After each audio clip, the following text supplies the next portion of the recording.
말씀은 갈라디아서 6장 1절에서 18절까지의 말씀입니다. 신약성경 페이지 308페이지 또는 9페이지에 있습니다. 우리 한 절씩 교독하시고 마지막 절 다 같이 읽겠습니다.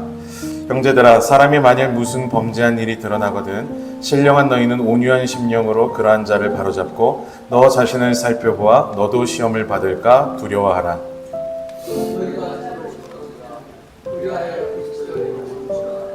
만일 누가 아무것도 되지 못하고 된 줄로 생각하면 스스로 속임이라.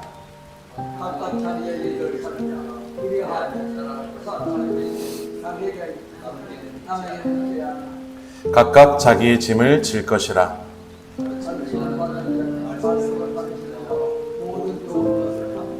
스스로 속이지 말라. 하나님은 업신여김을 받지 아니하시나니 사람이 무엇으로 심든지 그대로 거두리라.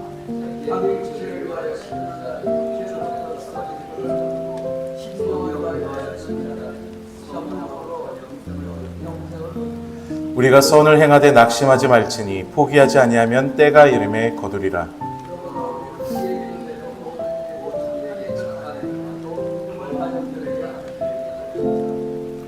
내 손으로 너희에게 이렇게 큰 글자로 쓴 것을 보라.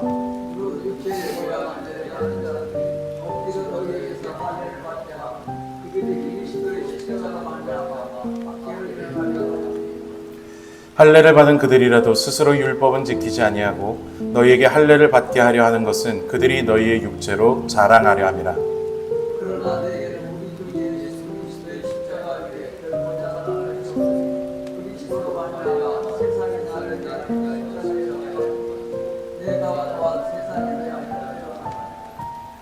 할례나 무할례가 아무것도 아니로되 오직 새로 지으심을 받는 것만이 중요하니라.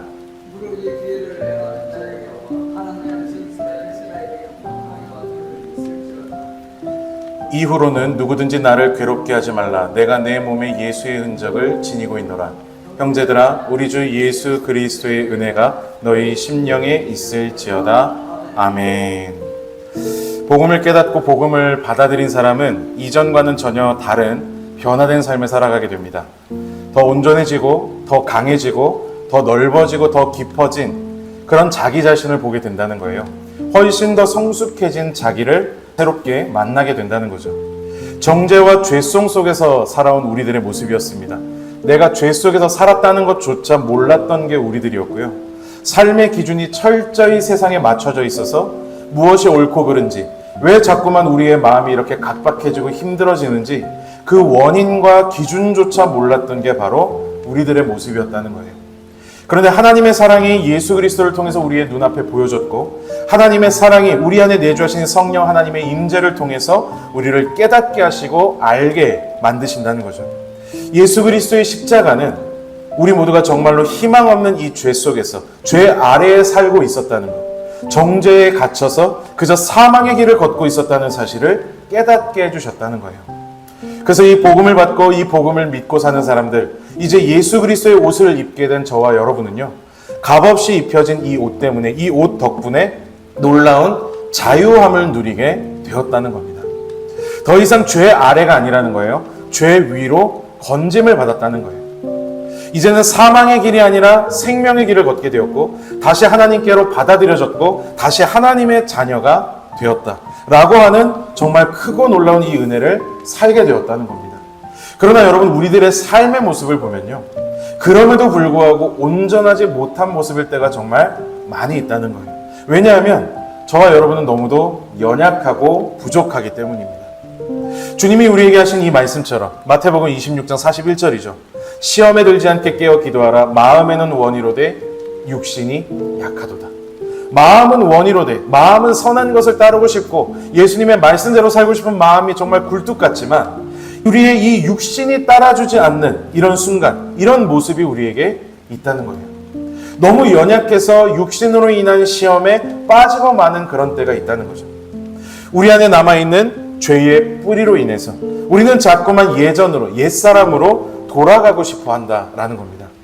내 힘으로 뭔가를 잘 해보려고 하는 율법, 내가 만들어낸 우상을 다시 숭배하고 싶어하는 중심, 너무너무 힘겨운 우리 내면의 싸움을 계속해서 만나게 된다는 거예요. 그래서 여러분, 치열한 이런 과정은요, 해결할 수 없는, 우리의 힘으로 해결되지 않는 이 문제를 철저하게 깨닫고 우린 치열한 이 영적인 싸움 속에서 조금씩 주님 앞으로 더 가까이, 점점 더 가까이 나아갈 수 있어야 한다는 거예요. 애통하는 마음이 된다는 거죠. 통회하는 마음을 가지게 된다는 거예요. 그런 마음을 가지고 주님을 간절히 찾고 구하고 두드리게 된다는 겁니다. 그래서 이런 우리를 보고 계신 우리 아버지 하나님께서는요, 이런 우리들을 위해서 자신의 영이신 성령의 임재를 우리들에게 허락하게 되신다는 거예요. 누가복음 11장 9절 10절 그리고 13절 우리 같이 한번 읽어보겠습니다. 시작. 내가 또 너희에게 이르노니 구하라 그러면 너희에게 주실 것이요 찾으라 그러면 찾아낼 것이요 문을 두드리라 그러면 너희에게 열릴 것이니 구하는 이마다 받을 것이요 찾는 이는 찾아낼 것이요 두드리는 이에게는 열릴 것이니라. 너희가 악할지라도 좋은 것을 자식에게 줄 알거든 하물며 너희 하늘 아버지께서 구하는 자에게 성령을 주시지 않겠느냐 하시니라. 아멘. 보통 이 누가복음 11장 말씀을 9절과 10절까지 잘라서 사용을 합니다. 너희가 원하는 것을 구하고 찾고 두드리면 하나님이 주실 거야 라고 기복적인 수단으로 이 말씀을 이용한다라는 거예요. 그러나 이 말씀은요 13절까지가 한 맥락이라는 겁니다. 13절이 제일 중요한 게 나와 있죠. 너희가 악할지라도 좋은 것을 자식에게 줄 알거든 하물며 너희 하늘 아버지께서 구하는 자에게 무엇을? 성령을 주시지 않겠느냐. 성령을 위해서 하신 말씀이라는 거예요.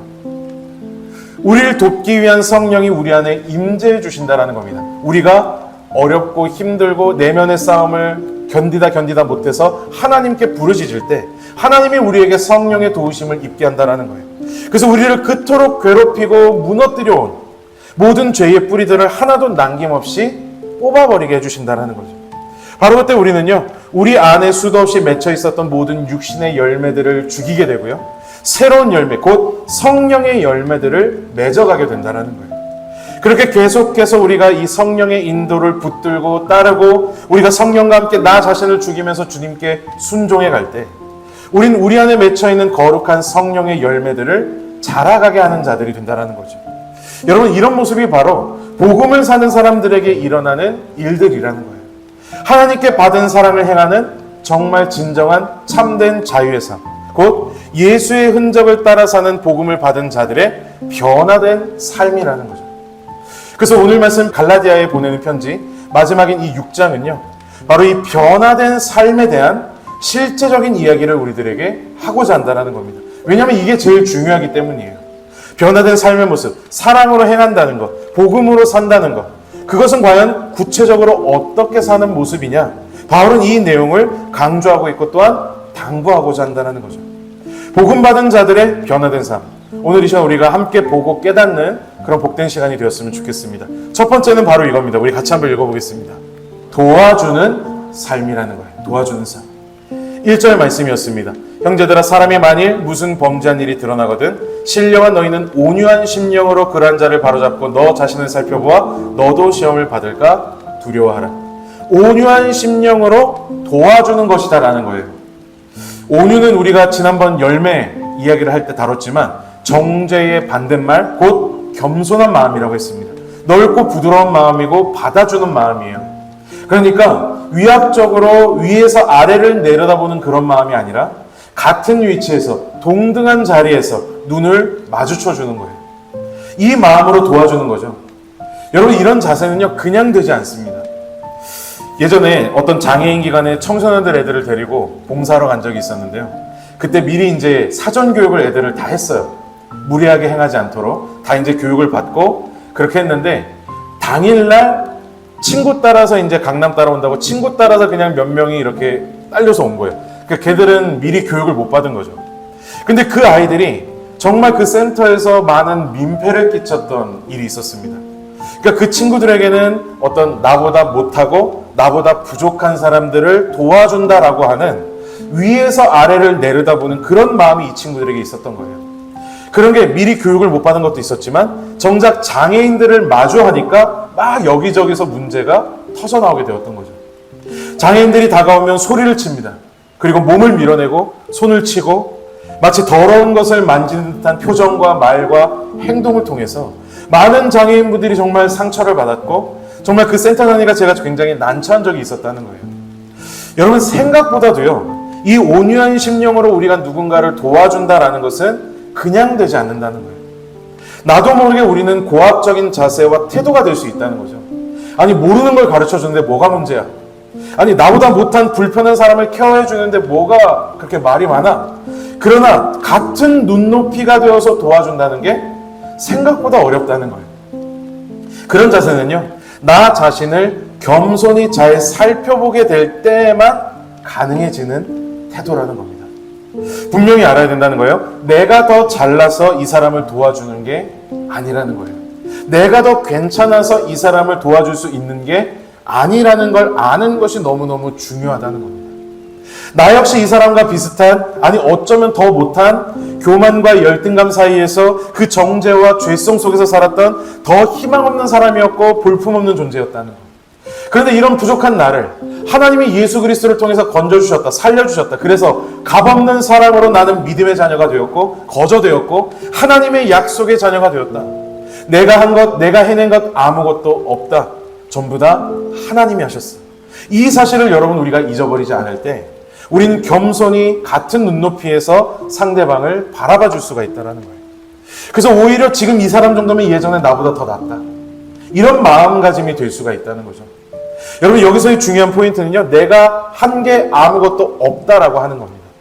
전부 다 하나님이 하셨다라는 이 사실을, 그 인정을 잊지 않는 게 너무도 중요하다는 거예요.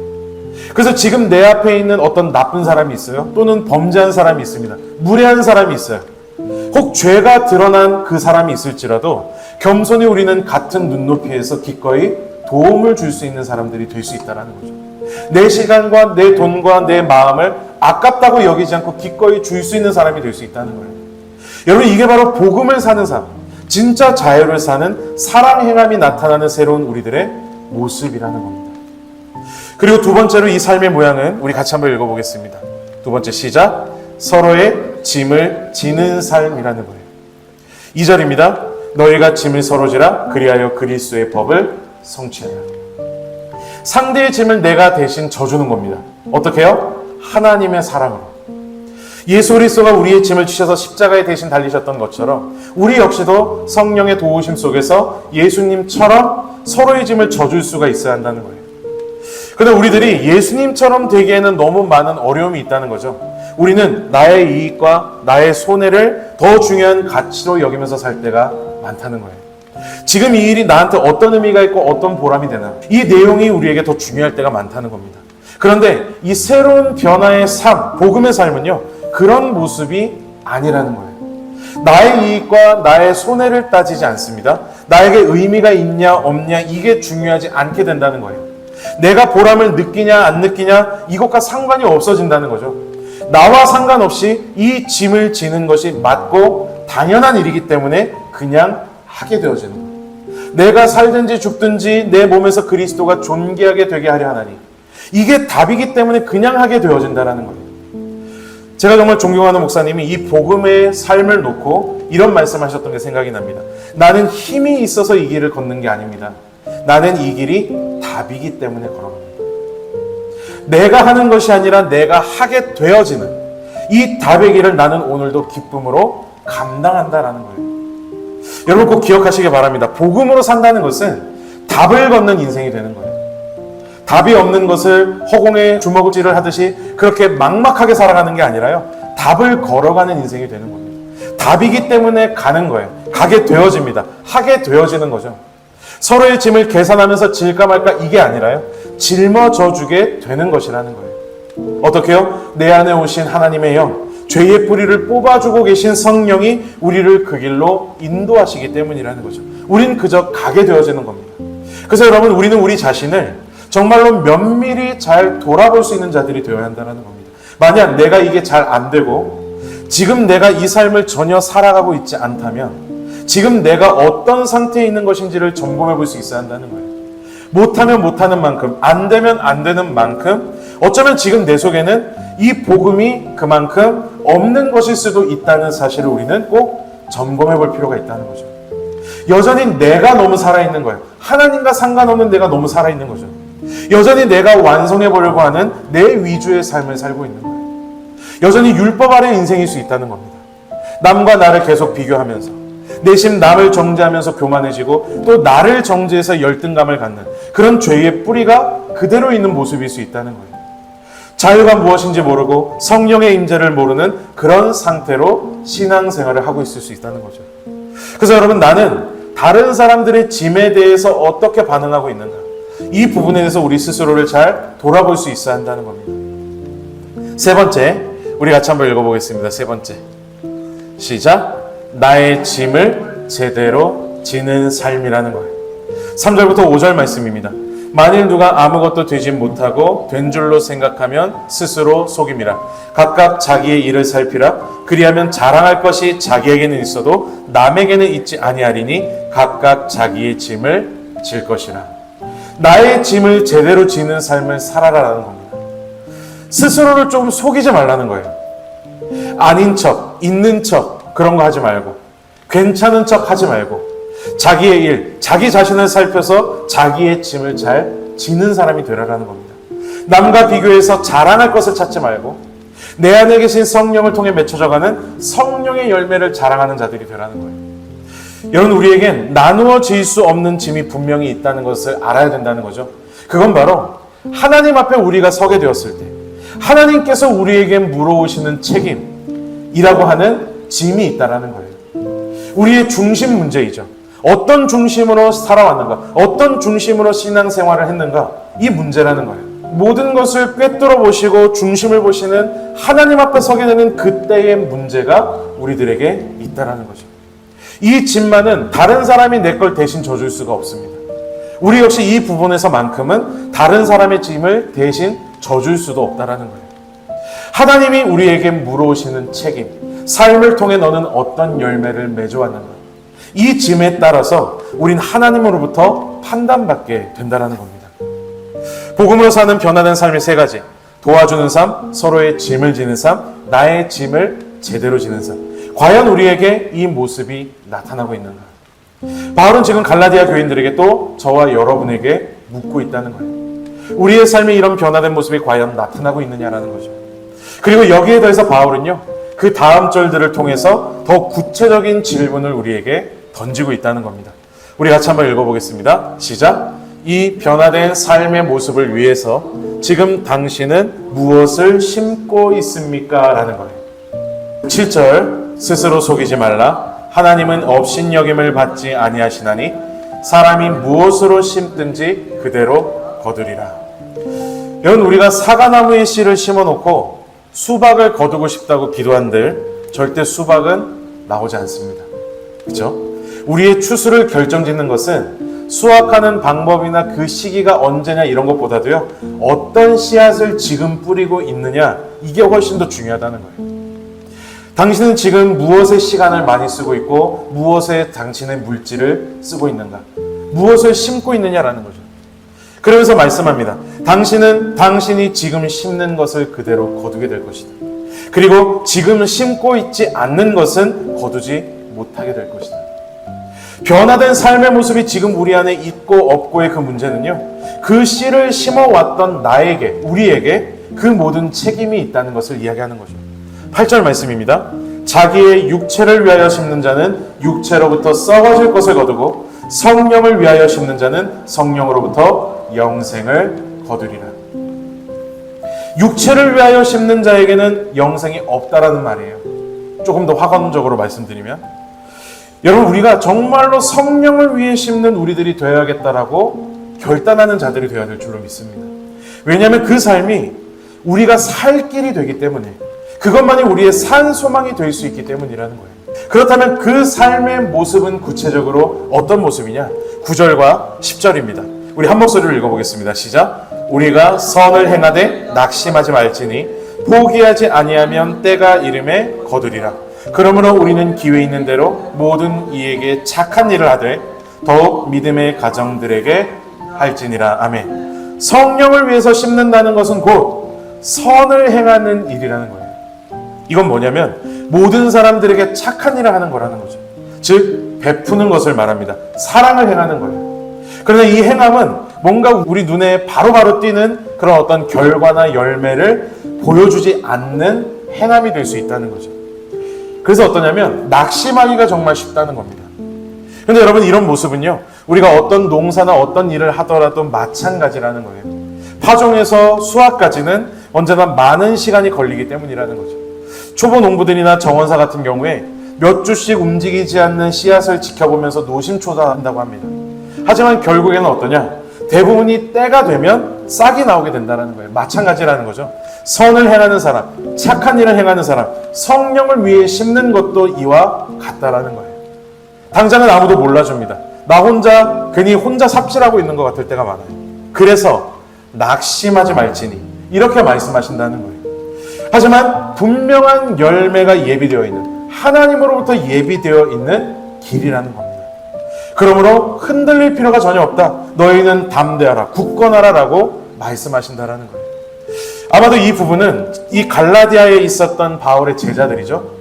복음에 힘겨운 싸움을 하고 있었던 복음 교사들을 향한 바울의 위로가 아닐까 생각해 보게 됩니다. 지금 갈라디아 교인에 있는 가장 큰 어려움, 흔들림이 되고 있는 그 거짓 교사의 그 무리들, 그 거짓 교사를 따르는 사람들로 인해서 걱정하지 말고 낙심하지 말라라는 거예요. 성령을 위해서 그들에게 씨앗을 꾸준히 심는다면 당장에 어떤 큰 변화가 일어나지 않더라도 반드시 하나님이 주시는, 하나님이 이루어 가시는 열매가 있다는 것을 바울은 이야기한다는 거죠. 그래서 12절로 13절, 물은 육체의 모양을 내려 하는 자들, 그 거짓 교사들의 무리죠. 그들이 억지로 너희에게 할례를 받게 하면 그들이 그리스도의 십자가로 말미암아 박해를 면하려 함뿐이라. 그냥 편리하기 위해서라는 거예요. 그냥 편하게 살기 위해서. 13절, 할례를 받은 그들이라도 스스로 율법은 지키지 아니하고 너희에게 할례를 받게 하려 하는 것은 그들이 너희의 육체로 자랑하려 함이라. 그래서 바울은 갈라디아 교인들을 현혹하고 있는 거짓 유대 교사들, 성령의 씨앗이 아니라 육신의 씨앗을 심도록 그들을 속이고 유혹하고 흔들어대고 있는, 그것이 옳다고 믿고 있는 이 거짓 교사들의 실상을 다시 한 번 더 밝혀주고 있다는 거예요. 여러분, 유대 교사들이 숭배한 것은 사람들의 인정이었습니다. 인정받는 것. 이 사람들이 나를 이만큼 많이 따른다. 사람들이 구름대처럼 나를 따라오고 있다. 이런 명예를 얻는 거였다는 거예요. 하나님이 전혀 아니었다는 거죠. 그것이 할례를 받으라라고 하는 이 사람들이 주장한 호남 율법의 배후였다라는 거예요. 이 방향은 내가 세상에 받아들여지고 인정받기 위해서 겉모습에 치장을 하고 신경을 쓰는 것과 같다라는 겁니다. 그래서 이들의 종교는 하나님이라는 말은 하고 있지만 정작 하나님이 없다라는 거예요. 오직 외면적인 할례와 의식적인 행위와 형식적인 예배만 그들에게 남아있었다라는 거죠. 그래서 이 사람들에게는요, 복음이 주는 마음과 성품의 열매와 그런 어떤 변화들, 그런 것들은 그들의 관심사가 아니었다는 거예요. 그래서 바울은 그들의 이런 종교적인 외식, 선이 되지 못하는 그들을 다시 한 번 더 비판하고자 하는 거죠. 그들이 강요하고 있는 그 율법은 그들 스스로도 지키지 못하고 있는 거짓된 것이다라는 거예요. 스스로 율법은 지키지 아니하고 너희에게 할례를 받게 하려 하는 것은 그들이 너희의 육체로 자랑하려 합니다. 성립되지 않은 논리를 그들은 주장한다라는 거죠. 외면과 행위를 구원의 길로 삼는 종교. 그 안에는 사람들의 자부심과 자만심을 부추겨서 사람의 인기를 얻을 수 있을지 모르겠으나 하나님이 주관하시는 구원의 유일한 조건이 없기 때문에 약속된 영생이 주어질 수 없는, 결코 있을 수 없는 그런 길이 된다는 거예요. 왜냐하면 성령을 위해 심고 있는 것이 전혀 아니었기 때문이라는 거죠. 여러분 꼭 기억하시기 바랍니다. 구원의 유일한 조건, 영생의 유일한 조건은 오직 예수 그리스도를 믿는 것, 곧 복음을 받는 것에 있다라는 거예요. 그러면 성령을 위해서 심는 삶을 기꺼이 살 수 있는 거죠. 선을 행하되 낙심하지 않는 삶, 곧 하나님의 사랑을 살아내는 그런 인생을 말하는 겁니다. 그래서 바울은요, 그것만을 자랑했고 또한 그것을 자기 제자들에게, 또 지금 이 편지를 읽고 있는 우리들에게도 그것만을 권면하고자 한다는 거예요. 14절에서 16절 우리 같이 한번 읽어보겠습니다. 시작. 그러나 내게는 우리 주 예수 그리스도의 십자가 외에 결코 자랑할 것이 없으니 그리스도로 말미암아 세상이 나를 대하여 십자가에 못 박히고 내가 또한 세상을 대하여 그러하니라. 할례나 무할례나 아무것도 아니로되 오직 새로 지으심을 받는 것만이 중요하니라. 무릇 이 규례를 행하는 자에게와 하나님의 이스라엘에게 평강과 긍휼이 있을지어다. 아멘. 여러분, 이 말씀이 바로 복음의 핵심적인 말씀입니다. 우리가 자랑할 만한 것은 무엇이 되어야 하는가? 오직 새로 지으심을 받는 것만이 중요합니다. 오직 새 것의 모양이 나타나게 되는 삶. 그래서 16절 마지막의 고백처럼 하나님으로부터의 평강과 긍휼이 있는 인생, 이 복된 인생을 우리도 살 수 있어야 된다는 거예요. 여러분, 정말 저와 여러분 우리 모두의 인생 가운데 이 복음으로 인한 하나님의 평강과 긍휼이 넘치는 복이 있게 되시길 주님의 이름으로 간절히 축복합니다. 이 모습이 바로 예수의 흔적을 지니고 살아가는 삶, 주 예수 그리스도의 은혜가 우리의 심령 가운데 있게 되는 놀라운 인생의 결론이라는 것을 여러분 꼭 믿을 수 있기를 바랍니다. 저와 여러분의 삶이 이 복음, 예수님의 흔적을 품고 사는 복된 인생이 다 될 수 있기를 우리 주 예수 그리스도의 이름으로 간절히 축복합니다.